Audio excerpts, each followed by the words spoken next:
Marathi family म्हणल्यावरती देवदर्शन तर व्हायलाच हवेत. राधे राधे. आज एवढ्या आवरून आम्ही कुठे निघालो प्रश्न पडलाच असेल.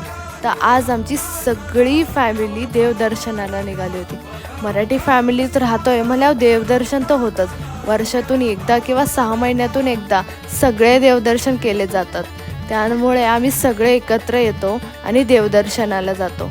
खरंच सगळ्या फॅमिलीसोबत सगळ्या देवदर्शन बघायला ना खरंच मजा पण येते, कारण सगळ्यांसोबत एक वेगळा आनंद असतो. तर पहिलं मंदिर होतं आमचं हे मिनी बालाजी, ज्याला केतकावळ्याचा बालाजी म्हणतात किंवा प्रति बालाजी म्हणतात. खूप सुंदर आहे मंदिर. आता ते तुम्हाला बघायचं असेल तर तुम्हाला स्वतः यावं लागेल, कारण इथे अजिबात फोटोशूट अलाउड नाही आहे. त्यामुळे बाहेरूनच फोटो काढून निघावं लागतं.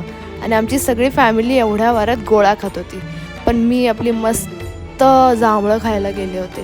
पण तेवढ्यात खूप पाऊस आला आणि पाऊस आला म्हणून आम्ही